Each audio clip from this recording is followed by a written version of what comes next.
Assalamualaikum warahmatullahi wabarakatuh. Alhamdulillahirabbil alamin. Wa bihi nasta'in ala umuri dunya waddin. Wassalatu wassalamu ala asyrafil anbiya'i wal mursalin Sayyidina Muhammad wa ala alihi wa sahbihi ajma'in. Pemirsa yang dirahmati Allah Subhanahu wa ta'ala,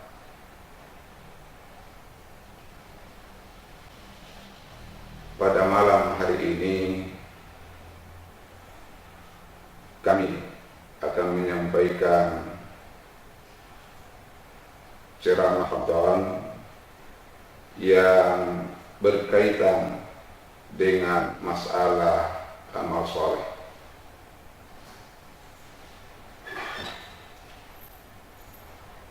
Amal soleh dari segi bahasa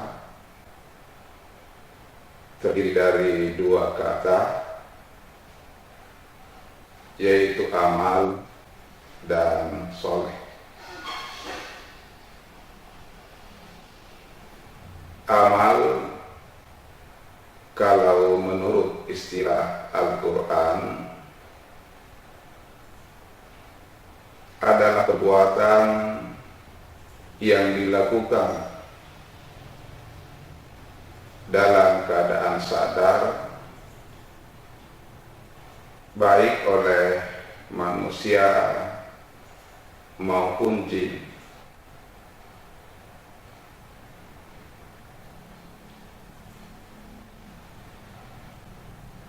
Ada kata yang lain yang juga diterjemahkan dengan kata yang sama dengan amal, yaitu fi'lun atau perbuatan.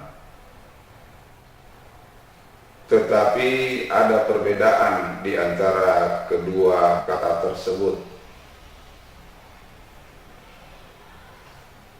Kalau kata amal itu tertuju hanya kepada manusia dan jin, sedangkan kata fi'lun itu digunakan untuk suatu pekerjaan atau perbuatan, baik yang dilakukan dalam keadaan sadar maupun tidak, ataukah bisa juga ditujukan kepada benda-benda yang mati.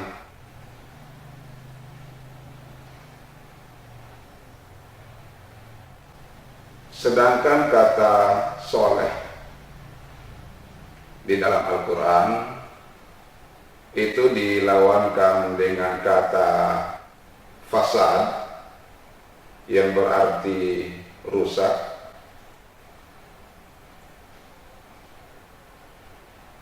Soleh ini berarti terhentinya atau tiadanya kerusakan.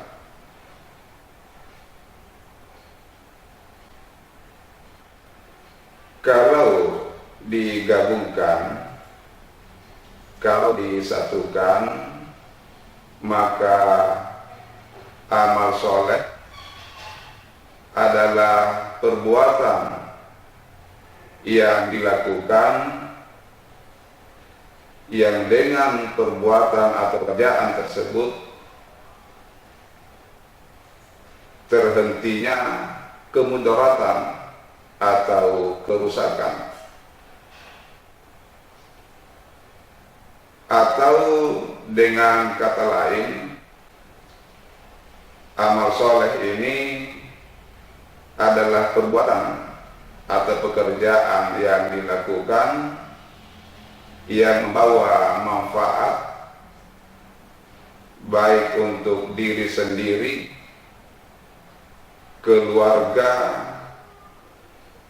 masyarakat, dan bahkan manusia secara keseluruhan. Pemirsa yang berbahagia, meskipun amal soleh ini pekerjaan yang membawa manfaat untuk diri sendiri, orang lain, dan manusia secara keseluruhan, tetapi ada syarat yang harus terpenuhi ketika amal soleh ini bisa diterima di sisi Allah Subhanahu wa Ta'ala. Apa syaratnya? Di dalam Al-Quran sangat jelas terlihat. Kita sering menemukan ayat yang ketika menyinggung tentang amal soleh, maka biasanya kata itu didahului dengan kata amanu atau iman. Ini berarti bahwa syarat diterimanya amal soleh seseorang, syarat diterimanya perbuatan baik yang kita lakukan, maka haruslah ada iman.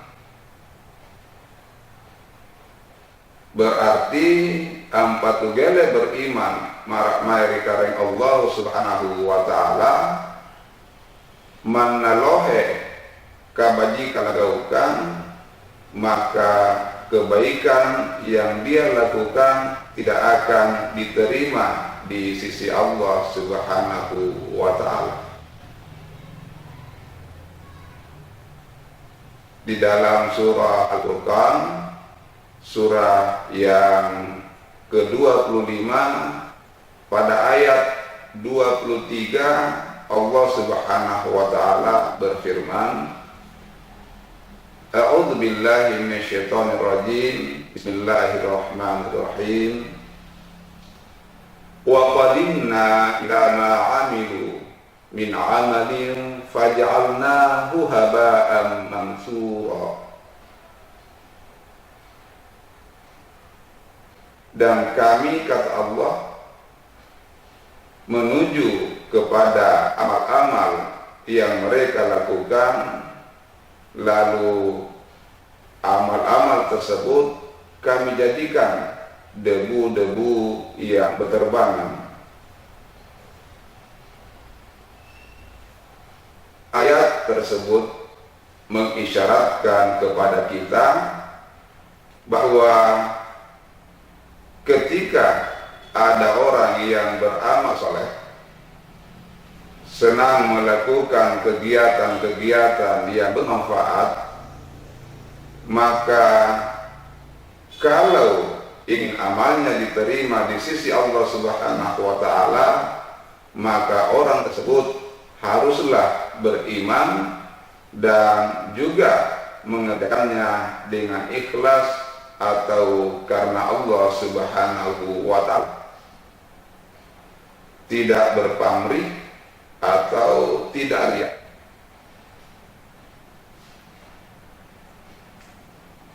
Pemirsa yang berbahagia,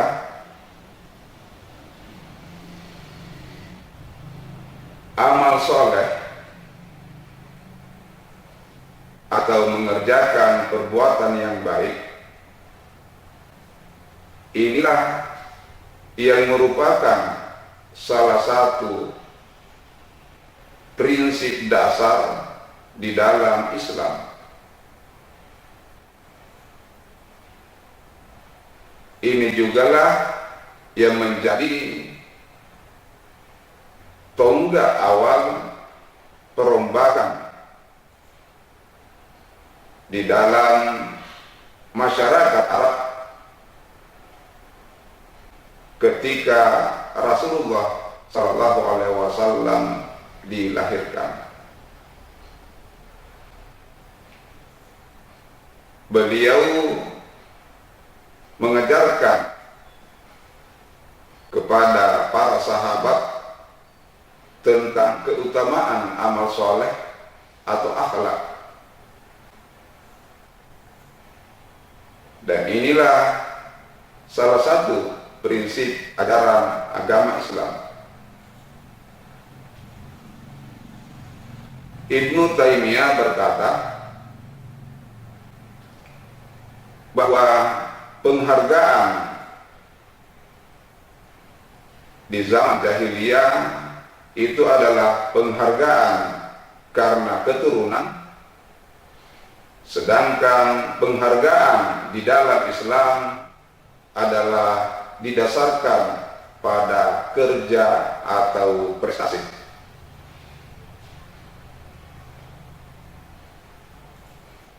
Nabi Sallallahu Alaihi Wasallam di dalam hadisnya mengingatkan kepada kita. Beliau bersabda,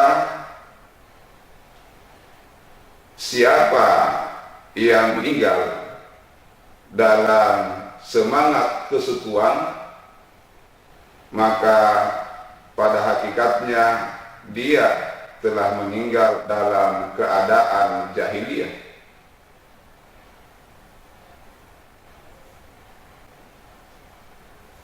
Prinsip amal soleh inilah yang membuat para sahabat dan umat Islam sepeninggal Rasulullah SAW, mereka selalu ingin berlomba-lomba berbuat kebaikan. Ini jugalah yang menyebabkan sehingga negeri Arab atau Islam sepeninggal Rasulullah SAW berhasil mengalahkan beberapa negeri-negeri yang terkenal pada zaman itu seperti Persia dan Bizantium. Padahal sebelum Islam datang, negeri-negeri Arab atau bangsa Arab bukanlah bangsa yang dikenal oleh dunia luar. Tetapi ketika mereka mengamalkan prinsip Islam yang berdasarkan amal soleh, pekerjaan yang baik, pekerjaan yang bermanfaat, maka pada saat itulah mereka berhasil dikenal oleh dunia luar dan bahkan sampai sekarang ini.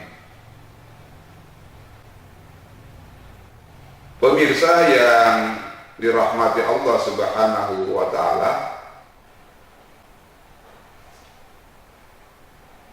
ketika Allah Subhanahu wa Ta'ala ingin mengangkat Nabi Ibrahim alaihissalam sebagai imam atau pemimpin umat pada masa itu, maka Nabi Ibrahim berkata atau bertanya kepada Allah Subhanahu wa Ta'ala, apakah ini tidak berlaku kepada anak keturunanku, kata Ibrahim. Ini disebutkan di dalam Al-Quran, antara lain pada surah Al-Baqarah ayat yang ke-124. Qala inni ja'iluka lin-nasi imama. Aku akan menjadikanmu sebagai imam atau pemimpin Ibrahim berkata, wa min dzurriyyati, apakah keturunanku juga termasuk? Qala, Allah berfirman, la yanalu ahdil zalimin, perjanjian ini tidak termasuk bagi mereka yang zalim.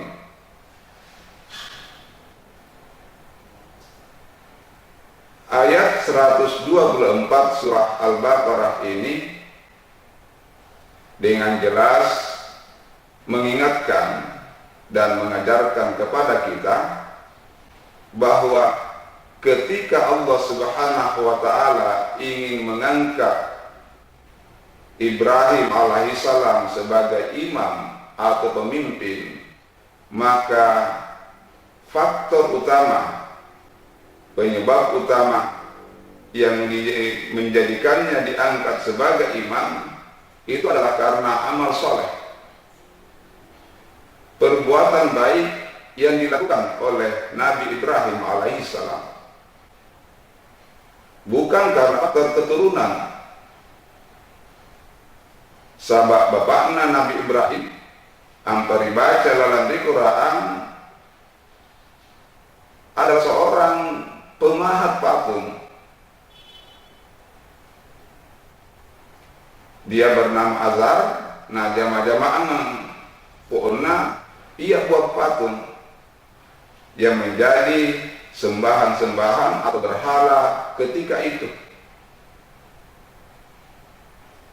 Tanpa dari segi keturunan, gini kitab Pak Nabi Ibrahim yang akan diangkat sebagai imam atau nabi, pemimpin umat ketika itu dalam hal peribadatan kepada Allah Subhanahu wa ta'ala. Tetapi Allah mengisyaratkan bahwa pengangkatan Nabi Ibrahim bukanlah karena keturunan, tetapi karena perbuatan yang dilakukannya.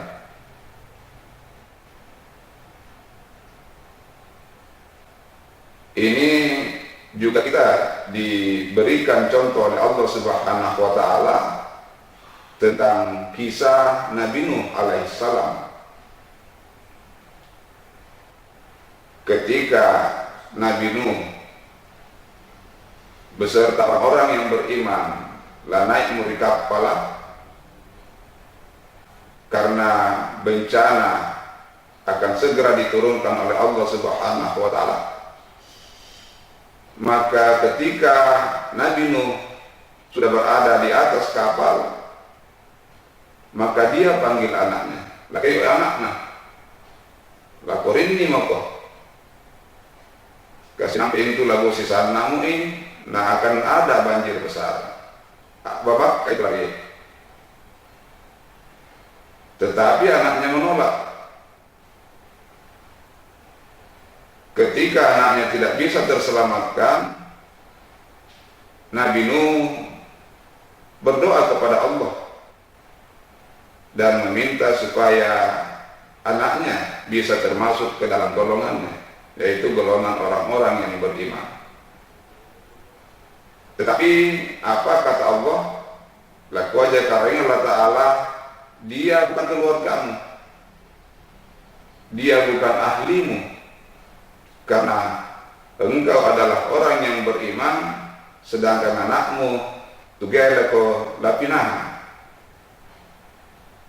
dia ikut kepada orang-orang yang mengingkari wahyu Allah Subhanahu wa ta'ala. Kesemua apa yang disebutkan oleh Al-Quran tentang hal tersebut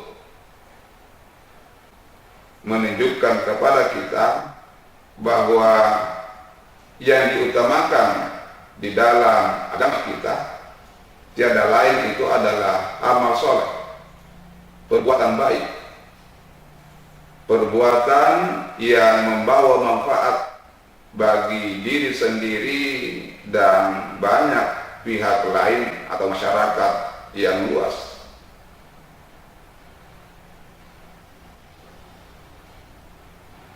Terkadang di dalam kehidupan kita, injo biasa rejua apa tu terlena dengan kejayaan masa lalu yang dimiliki oleh orang tuanya atau nenek moyangnya. Ketika orang tuanya dihargai oleh orang banyak, oleh masyarakat karena prestasinya, karena amal solehnya, masih ada yang beranggapan bahwa kehormatan atau penghargaan kepada orang tuanya itu akan menurun kepadanya meskipun dia tidak bekerja keras atau dia tidak berprestasi. Ini bukan prinsip Islam. Ketika orang tua kita berhasil dengan prestasinya, dengan kerja nyatanya, dengan amal solehnya, maka mestinya sebagai anak, sebagai keturunan dari orang tersebut, maka mestinya kita bisa mengikuti, kita bisa mencontoh apa-apa yang telah diperbuatnya. Ampas angin bagi lagaukan, maka mestinya kita ikut mencontoh. Kalau orang tua kita berprestasi, maka kita jangan terlena dengan prestasinya dan membuat kita menjadi malas, sehingga biasa tidak menutup pikiran lakua rimangi anak ketutuaku itu luar biasa hebatnya, tetapi dia sendiri tidak mampu berbuat yang baik, tidak bisa berbuat yang membawa manfaat kepada banyak orang atau masyarakat sekitarnya, sehingga dia tidak bisa berprestasi. Gelilah hargai tawiyah sama dengan penghargaan yang diterima oleh orang tuanya. Al-Quran senantiasa mengingatkan kepada kita bahwa pada dasarnya semua manusia itu adalah sama. Yang membedakannya adalah ketakwaannya.